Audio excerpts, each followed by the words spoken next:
Hey there. Hello.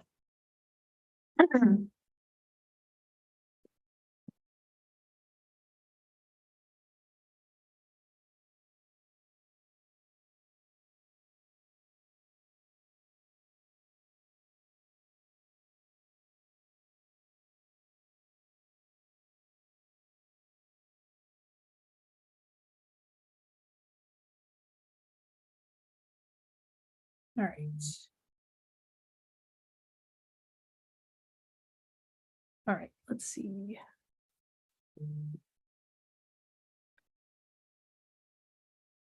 Hopefully we have better luck with this one.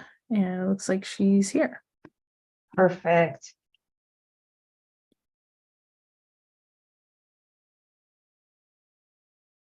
Hi there.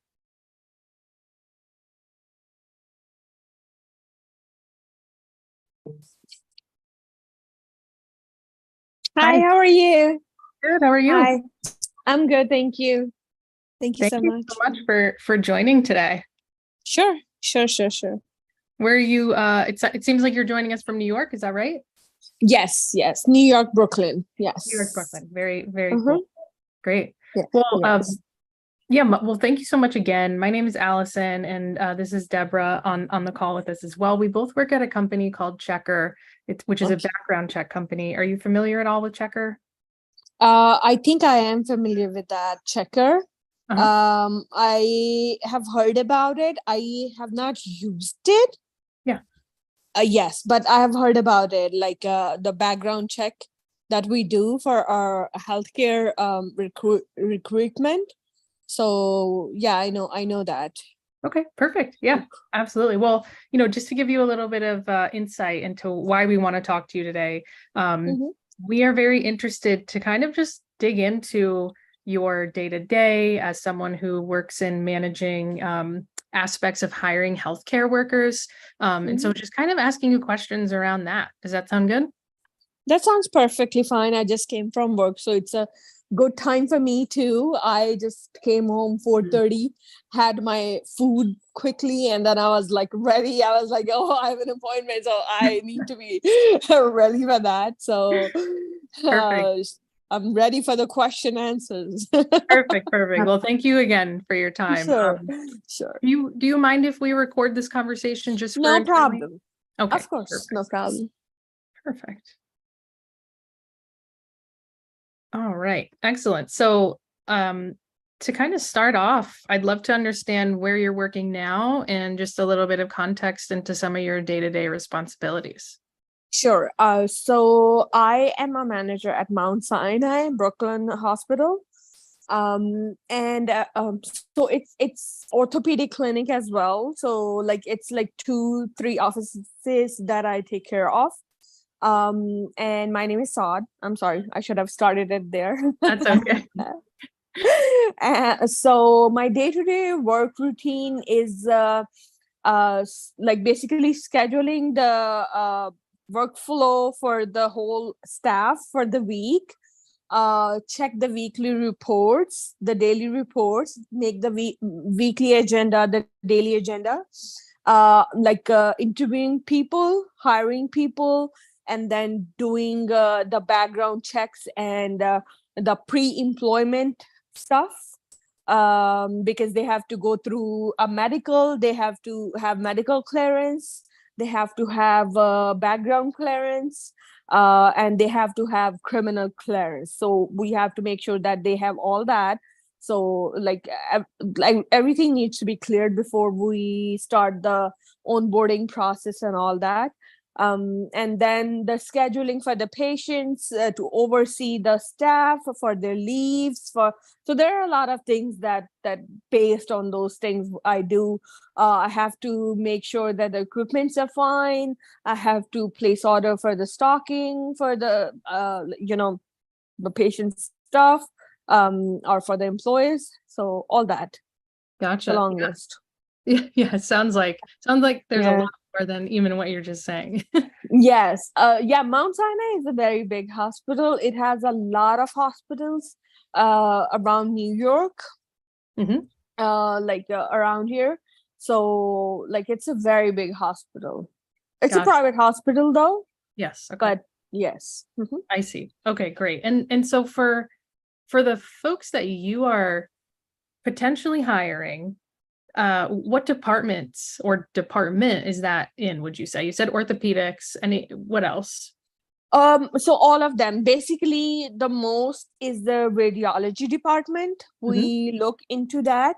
The front worker, the frontliners, the people who are at the front desk, the people who take care of the records, the insurance policies, like approvals and all claims and all that. Then the techs, the X-ray tech, the MRI tech, the CAT scan tech, the memo tech, ultrasound tech, and bone density tech. So all those, and then we have other employees too, like the janitors and all that. We have to do a background check on every single person. Gotcha. It doesn't matter what job they're coming for. Background check is mandatory for everyone. Gotcha. Okay, that's Mhm. perfect. And how many folks would you say you hire each month? Estimate. So each month I would say altogether, like there would be, I would interview like a lot. I would interview like literally 2 or 3 people every day. And then when somebody is hired, it's not just it's hired in this area, they can interview with me, and then they can choose the location that they want to work with, and then I will send them to that place. Like for example, somebody wants the Bronx location, so I will interview and I will give a thumbs up and all those things, and then I will send them in the Bronx location. So and then their manager would see the report and all that, and everything will be done there. So it's not just that I'm interviewing just for this department, these people. You can interview for other things as well. So it's like interviewing like almost like 10 people every day. Yeah. Almost. Okay. And then hiring, it happens like so there are a lot of factors that comes in: the pay, the job opening, and then like the mutual agreement, if they agree upon it. So I just do those things, and then the next things are done by the other department, the finalizing, the negotiating about the rates and all that. So that I don't do. I just do all these kind of medical things like checkups and interviewing them and background checks and making the reports and sending the reports and giving a thumbs up. Perfect. Okay. This is so helpful. Thank Sure. you so much. I'm curious if you can think back to the last time you hired a specific a person specifically related to healthcare. So not the janitors or the folks that wouldn't necessarily be working with patients.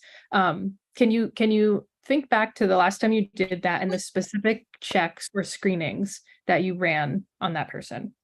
Yes. So I just recently hired an X-ray tech. And we did their medical clearance, like we did the medical background check, we did the criminal check, we did their sex offenders and all those kind of background checks, and any warrants, like all those things, they come in the report. So basically everything is covered in criminal reports.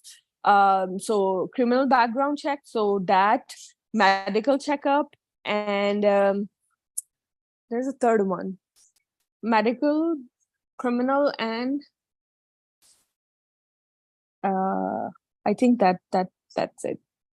I think it just I didn't mention it before. Maybe if you see your notes, you would remember. You mentioned a background clearance, and I was wondering before, when you said background clearance, is it license verification or any health stations? Those have to be verified as well. We so for example, the X-ray tech, they had to be verified by the American radiology.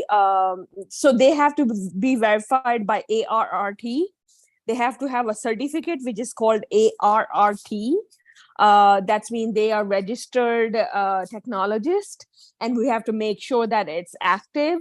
We have to make sure that it's renewed, because it expires after every like 2 years or like 5 years. So it depends, and we have to just make sure that it's activated, the address is right on the certificate, because sometimes they move and they don't change the address, and that's an issue. The certificate has to be posted in the X-ray room wherever they're working.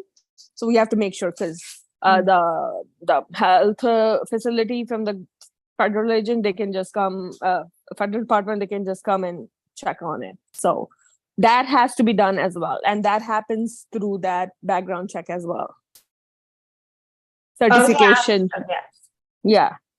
So it comes back with your background check, or do you go to a special site to pull this information? We can go to a special site, but the special site is basically arrt.org. You can just put the number, their license number there, and it will show you if they're active, inactive, and all that. But if there is like any kind of offense on their certificate, like for example, there was a negligence. For example, they did an X-ray of a pregnant lady, and it was made a report, and it went to the health facility, in Washington and all that. So that becomes part of the background check. Gotcha. If there's any negligence, medical negligence, then. Got it. And do you know what, so you can go to the aart.org to check licenses, but what maybe vendors do you have to kind of help you in this process? We have a lot of vendors. You guys put a list there, and among those lists, the 4 or 5 were the one verified. Sorry, that's my daughter. I'm sorry. No problem. No problem.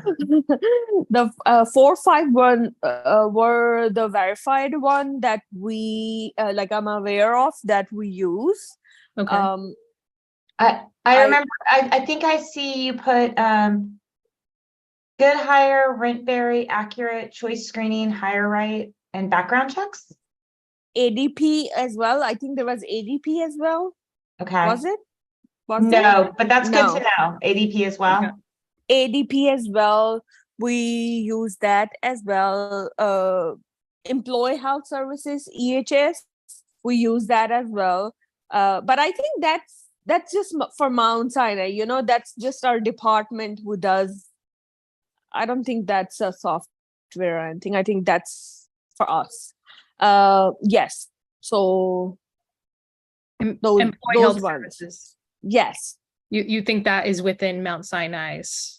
That's a Mount Sinai tool? That's not a software. That's where the employees go and check their report, like anything, if there's any need that they have to put any license or show up anything, that's where they can do it. Gotcha. It's EHS, yeah. Okay. Employee Health Services. Perfect. Mm-hmm. And so if you think about Hire Right and Accurate and Good Hire, those are different background check companies. Are you going to do certain checks on one or more of those? We always do more. We never stick with just one.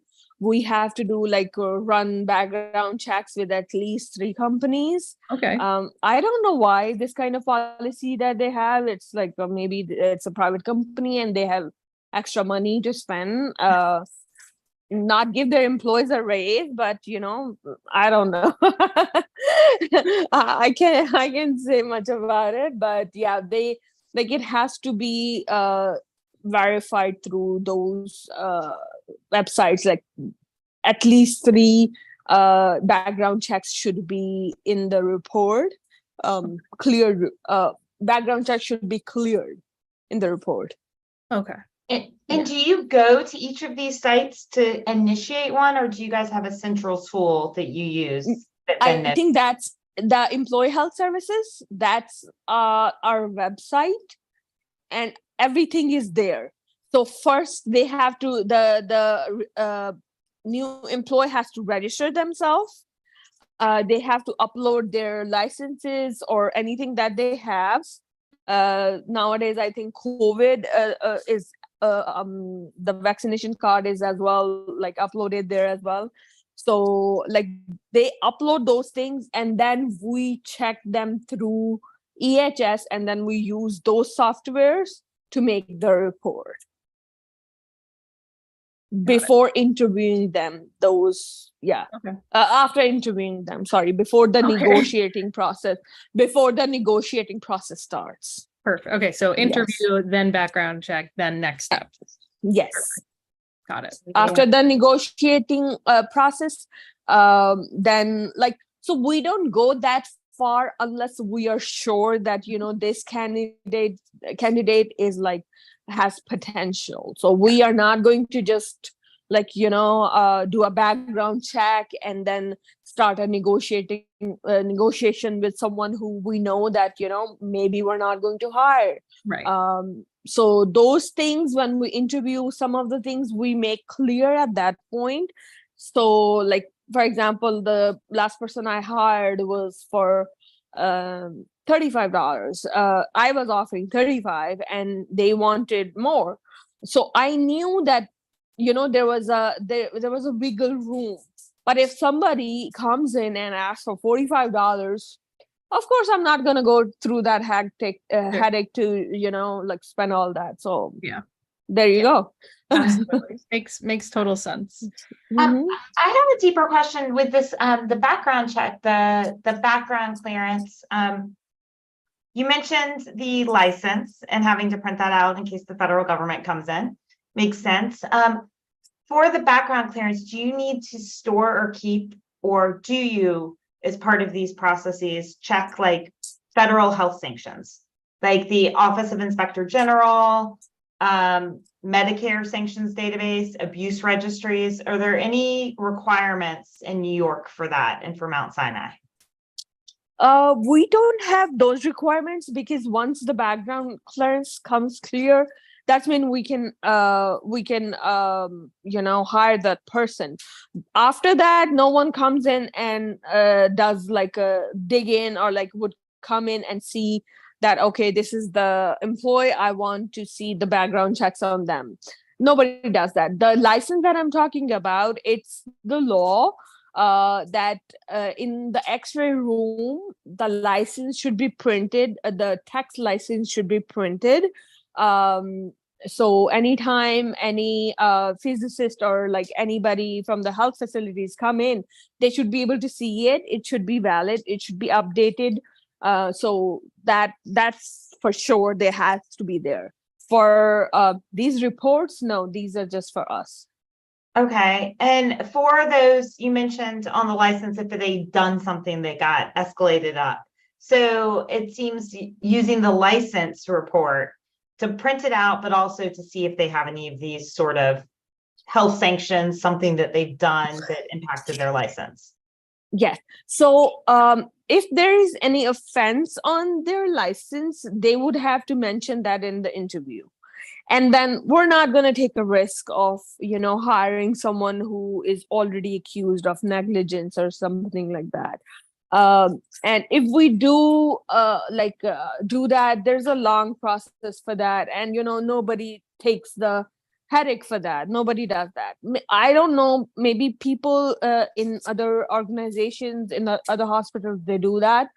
And that's why, thank God, there are no reports, at least since I have been working here, no negligence reports.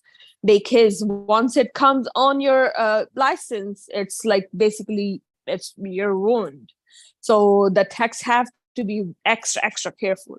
So I think if that happened, the hiring person would just stop at the interview. They wouldn't just go that far to put so much effort into that. Plus, if somebody did negligence and they're a professional, they did so much education and all that, and then they did a negligence, it's a risk taking hiring them, because they might do that again. So in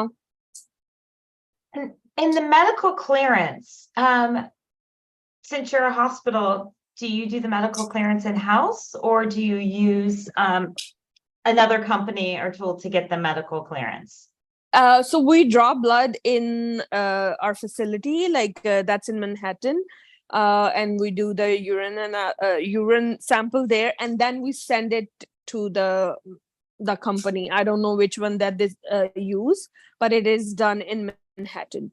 So then, but it's drawn by us, so we know that it's like in our care, this has been done and this has been identified. This is the right person. This is the right urine sample, blood sample, and all that. Perfect. And a few things we haven't mentioned, so just curious, want to come out is, do you do any verification on employment or education? We do employment. We have to have 3 references from the past previously hired. If you were hired, if you're a new hire, then we would want to talk to your peers, your co-worker, not the co-workers, like for example, if you're a tech, you would have to go through a clinical process. So we would need a reference that who was your clinical instructor or something like that. So we need 3 solid reference, and they have to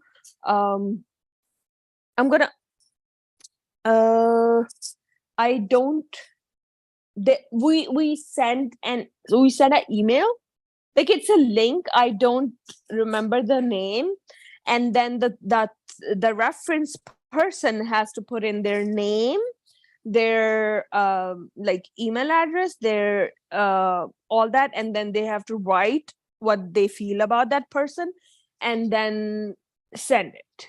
So it's and the phone number as well, and then send it.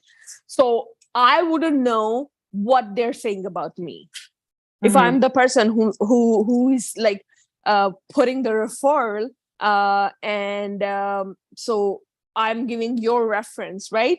So I would be like, hey, can you do a reference for me, since you're my peer? So I would send you the link. Whatever you write in that, you will send it to to my employees, and it's between you and my employees. You can just talk shit about me and I wouldn't know. So I might have that in my email. Let me see if I can find it, but I don't think we need you to show that to us. So okay, no problem. So you're good. Yeah. That's very helpful for us to know. Sounds similar to like XREF or one of those tools, so that makes sense. Yes. Okay, and so that's what the references. What about education or employment? And when I say employment, not references, but yes, you actually had this title and you worked here from these dates. Yes, we do the calls, we do random calls, we would choose, they would have to put in the the employment history, and then we would just call one of them, we would choose, and then we would call. They would think that we would call the last one, but that's rarely that happens. We don't call the last person that they leave from. We call other people, usually the first one that they hire. That's my way of doing it, because once you are in the field and how you are portraying yourself without any experience and all that, that's your true self. After that, you have experience, you know what's right and what's wrong and all that. So, but when you're fresh out of college and all that, you are just showing yourself. It's just truly you, not polished, not anything. So that's what I do. I always choose the first employment. And we college, I'm sorry. Yeah, yeah, I know that. You were talking about the college. So the licenses that they show up, that shows everything. The ARRT, on that, it shows that because you can't have the license without going to a college, and the college has to be affiliated with ARRT. So it shows that which college they were in the program, and then it just shows on there. Interesting. So the license confirms the education. That's a great insight. With the employment, I have heard from others that there's sometimes sensitivity if they're still working somewhere else. Do you give them the option to not contact your current employer? Or no, they have to be open that you could contact their current employer? No, we give them the option. We choose, we give them the option that are we allowed to contact your employer? And that happens with everyone. Like with all of them, we give them the option to tell us. But like if there's nothing wrong, then why would you not want us to contact them? You know what I'm saying? So I think in any way the employees needs to be very smart about it, because if they check anything, then that would be like a red flag for the employer. And if like, so those kind of things, like, but that's not something to be judged on. That makes sense. With all these checks that you're doing, say you do the interview, they are supposed to tell you if there's anything on your license, and then say you're proceeding forward, they haven't said anything, background check. Are any of these checks take priority over the others, or do you run them all at the same time? We run them all at the same time.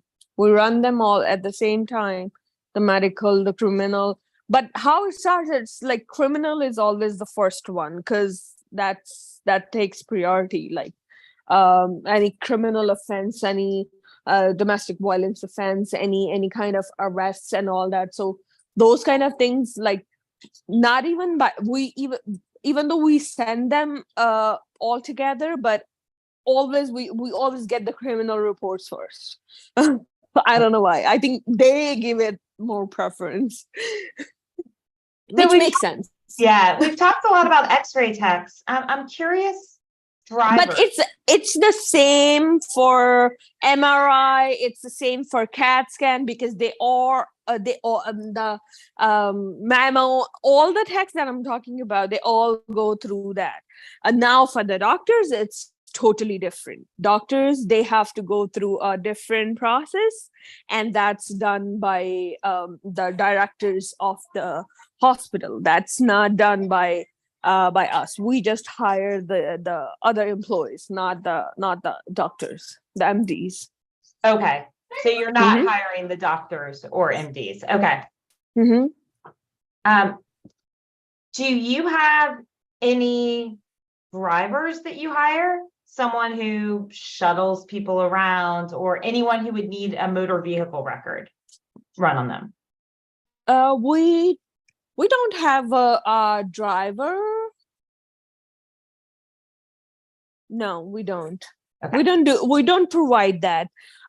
We do the EMS, the emergency medical services, but we have contract with different services. So like that happens with them. So it's not like we don't directly hire the drivers.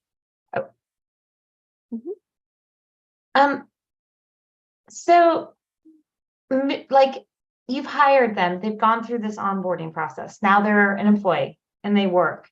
What types of checks are you doing periodically on your existing technicians and employees? So there is a periodic check that happens after every 3 years. Mostly 3 years, and then but if there is anything suspicious or anything you can have that sooner. Like, for example, like you, like there's something wrong. Like, for example, they had an accident and all that, and you need to find out what happened, how, like, if it's their fault or anything, or if they're like any kind of suspicious activity, any red flag, that then we can prompt for an early background check. That's not an issue. But periodically for every employee, it's 3 years. 3 years, yes. And with that 3 years, what are you running? Because I make the assumption you're not looking at reference checks again. But so out of that package we talked about with pre-hires, what are you looking at every 3 years? We run that again, all of that again. Like criminal check, not the employment or not the education, because we already did that, not the licenses ones. But if they have, because in those 3 years so much can change, like they can have more licenses and all that. So and even if they have the licenses, you're able to hear me, right? Yeah. You got okay. Even though if they have licenses, first of all, they have to inform us. We have to update that in our system as well. They're that they have got new licenses, or for example, a front desk person is hired for a floor manager. So those kind of things, then it goes through the background check again, because now their employment status is changed. Now they're not front desk anymore. Now they're floor manager. So like those kind of things happen. And then what was I saying? Yeah, so not the licenses unless they have changed something. Not the employment, but criminal, medical, that happens. And so it sounds like every 3 years, but also, did I just hear this? Also on promotions or role changes. So if somebody role changes. Role. Yes. Because once they change the role, the onboarding process, they have already been there, but they still need to go through. I don't know why it's a thing that Mount Sinai does. Like they have to apply for that position again, and then they have to be considered for that position again, and then they have to do they're done with the onboarding process. They have to just follow the steps again, and then everything happens. So they are already in the system. It's just they have to reapply for the position. Perfect. That makes sense. Licenses, as you mentioned earlier, they can expire. Yeah. That someone has to do their continuing education and renew it. Do you have any systems, or do you have a need for systems in place to check those sooner? Like once you know that something's potentially expiring? So we keep the copies of every text license. First of all, that we have. Then it's in the rooms, the MRI room, not the inside the magnetic room, the outside where the tech is sitting. Their licenses are always posted, so you can always check that. And trust me, you would know when it's about to expire. Like politics in healthcare, let me tell you that it's a real thing. So you would know. Okay, no, please. You would know when the license is getting expired. And then you can ask them, and then they have to do a continuing education, and they have to update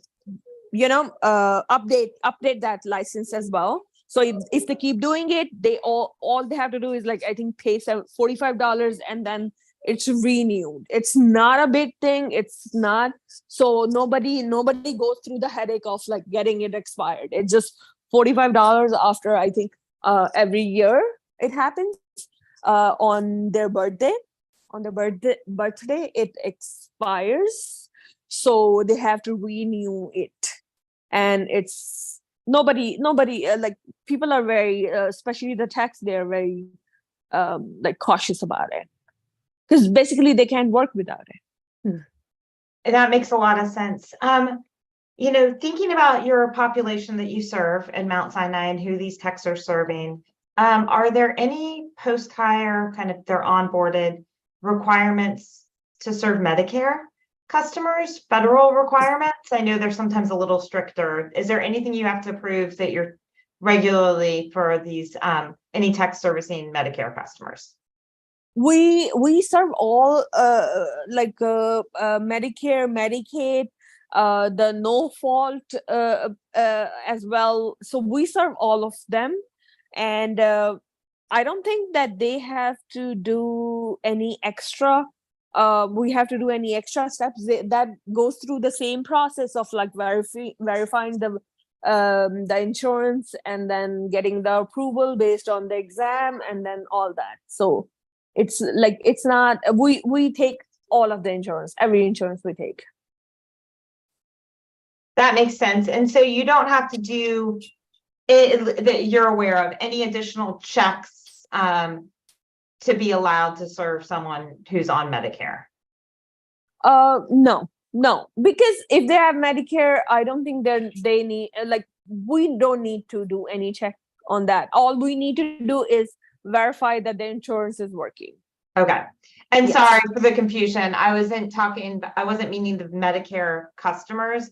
It was your techs who are servicing Medicare. Yeah, so your medical techs, sorry, I realize now the confusion. Your medical techs who are essentially providing a service and you'll receive payment from Medicare. No problem with that. Okay. We don't get any problem with that. Yes. Any state-specific New York Medicaid requirements that you know of that you have to be aware of? No, there are no requirements regarding insurance policies and all that. We serve I don't think there are any policies, like any prohibited or like any policies that are like that's a red flag for us. I can't think of any. I don't think there are. New York is like very up to date for their health services. They have to like provide it. So I think it's good. Okay. I think that's your question, right? Or did not get it? But I think you got it. Mine was some states require if they are gonna pay you for Medicaid. So you have a tech that services a Medicaid customer and they're going to pay you. Some states have regulatory requirements that say you must check our website every 6 months and prove that there's still no sanctions, that they've done everything right. So I was curious if New York sounds like they don't, but New York had something like that. No, we don't, because once we verify that the Medicaid is active or Medicaid is working, that's there. Like, we don't need any other kind of checks or any other kind of like sanction checks or anything like that. Perfect. The other question on post-hire is, you mentioned every 3 years, unless there's some suspicion. Do you do any sort of random drug testing or health testing, medical clearance, or is it really just every 3 years or based on suspicion?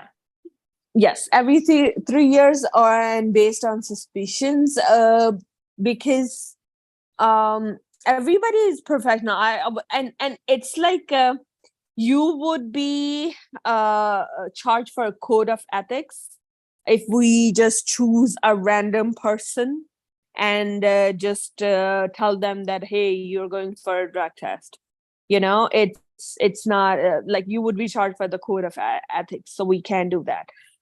So you would have to, like, if there is a suspicious, you have to explain why you are asking for a background checkup, why you're asking for a medical background, why you're asking for a criminal background check.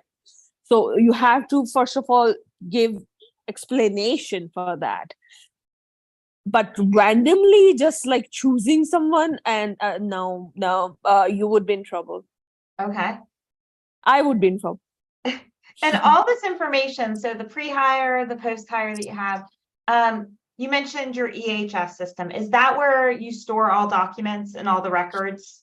Yes, we store all of those there as well. Mostly everything is on like everything is electronics nowadays. So nothing is like paper. We do is like we keep the copy of their licenses in a file at the office the office that the techs are working. So those techs, they have their licenses in the room, and then the floor manager, they have the copy of their licenses as well, paper copy. All the other things are stored in the EHS system. Is there a legal reason that you need to have those licenses on hand in the office? Yes, because the health department, they can for radiology, they can just come in. It's unannounced visits. They can do that, and then they can ask for a copy from us. Or I mean, they can go and do that too. Like they can go and see. They do the inspection as well for the rooms and licenses, but it's just for our own, like we can just present them to them as well. There's no reason for that. It's just that it looks good. It shows them that you are well prepared for especially licenses. You're well prepared for them. Got it. Makes total sense. And you're up to date for them too. Like you're keeping an eye on when it's expiring, when it's like it shows that the manager is well aware. Yep. Got it. And kind of going back again to your EHS system, is that system just pulling in the various the accurate background check, the good hire background check, I think, it's just pulling in everything from there and doing that for you in an automated sense?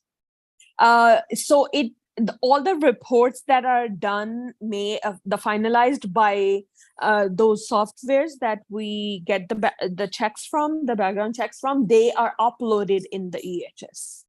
Gotcha. So it's not like it's not a software in itself. It's basically a portal. I see. Yes. So then are you or someone else on your team going to those 3 individual background check sites and you're running those reports? Yes. So me or like any other like HR recruitment, like a recruiter, like they can, I'm like getting stuck with this word. It's not coming out of my mouth today. Recruiter, healthcare recruiter, they can do that. I can do that. And then I can just run them. They would get the notification that the background check has been completed and all that, and it has been uploaded in the EHS. They can go and check it, and we get the email as well. We can go and check it. So it's like basically you just run it and then it uploads on that. You uploaded that on EHS. Got it. Okay, and so just to understand more of the process. So it runs on one of the sites. Does someone take that and upload it to EHS, or does that just, you get a notification, hey, it's uploaded on, like, do you physically have to like go select the file and upload it on EHS, or does the site? No, yes, it automatically wants, because it's not done just like in like a minute. It's not like something that you do and then like press a button. And so we put the information, and then after a few days, once everything is completed, it's uploaded, and then you get a email that it's completed, the background check has been completed, and you can go and just check in the EHS. So that's how it happens. Perfect. And to initiate the background check, you go into EHS, the employee has entered their information, you That's it. go into Yes. EHS and say, start the background check. Yes, we have to initiate that. They just have to put in their information. They don't have that power to do their own background check. We have to, because they don't know which softwares we are using, so, and we want to keep it that way. I think what I've heard is you never actually go to say goodhire.com and initiate it. You go to your EHS system and then select what you want, and it's integrated. It goes out to the sites it needs to, and then comes back. Yes, we choose the software, and they are already in the EHS system. Okay. When you go and use the manager portal, because there are two different ones that we use and one that the pre-employee person uses to complete the information. So once we go there, we can choose once they have filled the form and all that, their information is in, so we can go inside and choose the software and then start the background check. That's how it happens. Okay. And then it will be uploaded automatically. Once it's completed, it will be uploaded in the EHS. Perfect. That's super good. Thank you so much for sharing that. No problem. I have a question for you about the things that you, as it specifically relates to background checks and any screenings, the things that you're doing manually versus the things that are automated for you, if things are automated for you at any point. So between when you're going into your EHS system all the way through to when you're having to rerun every 3 years those licenses, what are you doing manually and what are you doing maybe with the help of a tool? I'm just selecting the software. Everything else has been pre-selected and automated. The criminal, it checks every single category that you can think of, background check, and same goes with the medical as well. Once we have their sample, it has been sent the report, we do the drug test, we do the any kind of viruses, the COVID testing, and all those kind of things. They have to have a flu shot. That's a mandatory thing. So if they don't have it, then we give them the flu shot. That has to be updated as well. So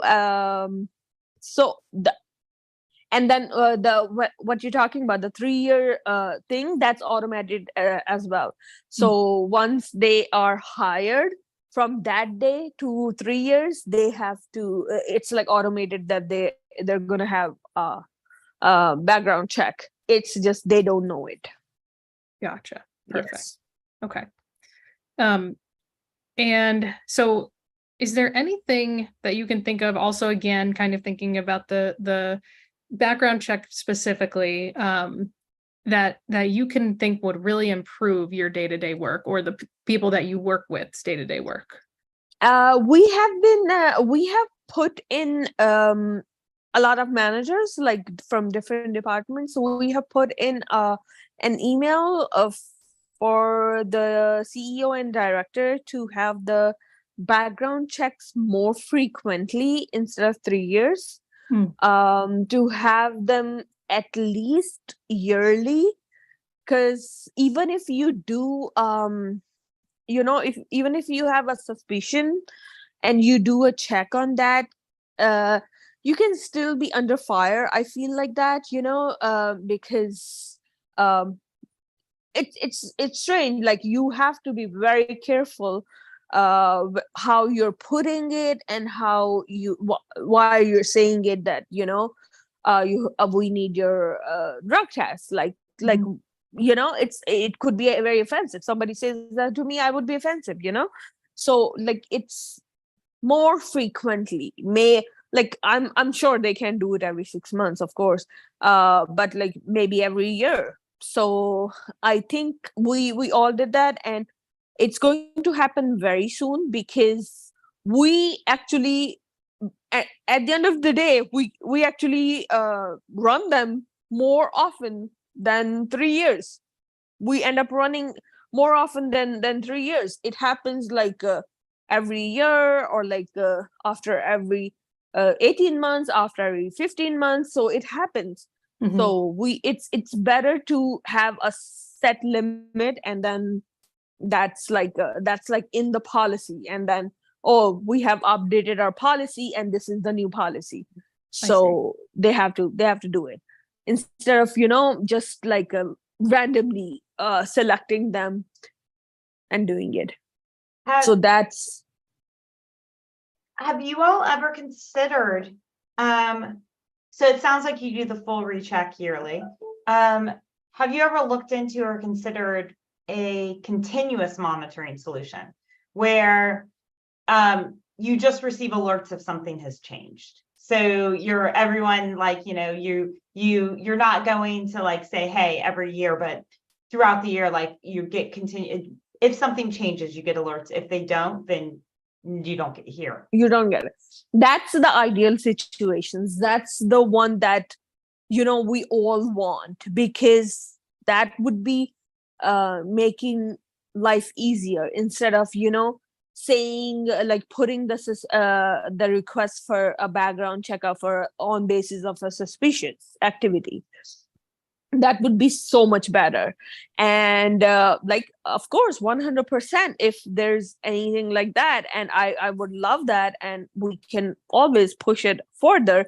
I have heard about these before, and I checked few, and they were pretty expensive per employee. So that's why I was like, it's it's not going to happen. Like I don't think they're going to approve it, the directors.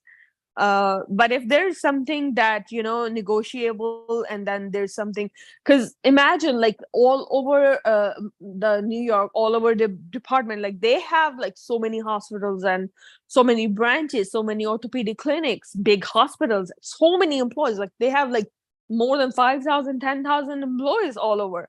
So per employee, if it's like so you have to have a solid reason to convince them for that kind of thing. And if that happens, that's amazing. That's the ideal situation. Would you mind sharing, or do you know, like this one time you're doing a lot of background checks, what's the average cost to you right now for running these background checks? That I don't know, because that's a different finance department that take care of that.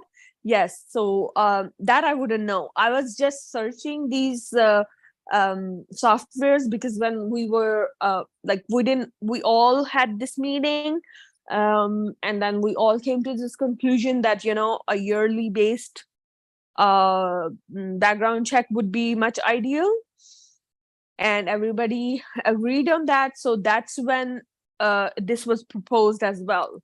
But then nobody went into saying yes to that, because everybody knew that it's going to be get rejected, as it's going to be costing a lot for the hospitals.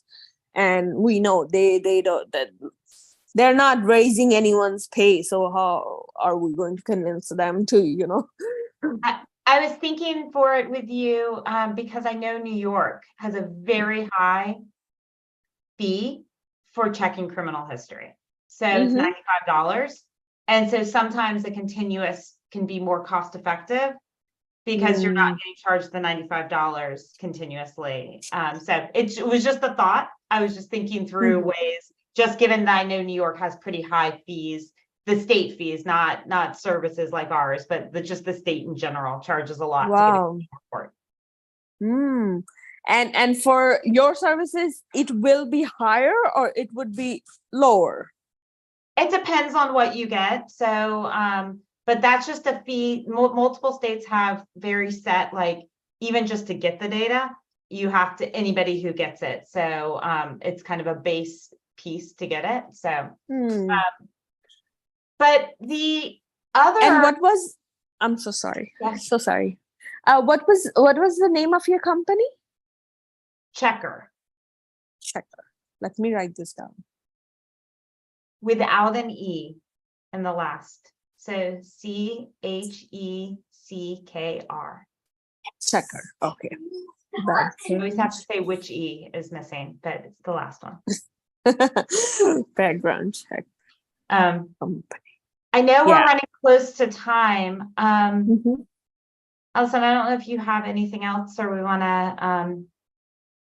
I have one very quick question, and then we can wrap it up here.